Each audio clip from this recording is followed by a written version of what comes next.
આમોદનગરના આંબલી ફળિયા ખાતે આવેલી પાણીની ટાંકીની બાજુમાં સ્થિત હજરત સિત્તર શાહ પીરના પાવન દરબારમાં પરંપરાગત સંદલ શરીફની ઉજવણી આ વર્ષે પણ અત્યંત આસ્થા, ભક્તિ અને શાંતિના માહોલમાં ભવ્ય રીતે કરવામાં આવી હતી।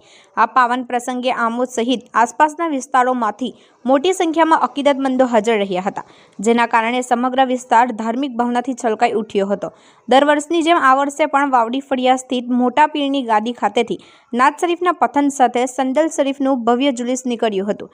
જુલુસ દરમિયાન અકીદતમંદો નાત શરીફ અને સલાતો સલામ પઠન કરતા આગળ વધતા રહ્યા હતા। પરંપરાગત રીતિ રિવાજ મુજબ નીકળેલા આ જુલુસને જોવા માર્ગના બંને બાજુ શ્રદ્ધાળુઓની ભીડ ઉમટી પડી હતી। ભક્તિભાવ, શિસ્ત અને શાંતિપૂર્વક જુલુસ હજરત સિત્તર શાહ પીરની દરગાહ શરીફ ખાતે પહોંચી હતી।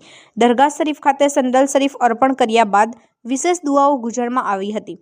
આ દુઆમાં દેશ વિદેશમાં અમન, શાંતિ, સૌહાર્દ, ભાઈચારો તેમજ સર્વે લોકોના સુખ સમૃદ્ધિ માટે પ્રાર્થના કરવામાં આવી હતી। દુઆના પળોમાં સમગ્ર વાતાવરણ આધ્યાત્મિકતા અને ભાવવિભોર બની ગયું હતું। આ પાવન અવસરે દરગાહ પર અકીદતમંદો માટે વ્યવસ્થિત આયોજન કરવામાં આવ્યું હતું। સંદલ શરીફની આ ભવ્ય ઉજવણી માત્ર ધાર્મિક આસ્થા પૂરતી સીમિત ન રહી, પરંતુ સામાજિક એકતા અને ગંગા જમુની સંસ્કૃતિનું જીવંત ઉદાહરણ બની રહી હતી।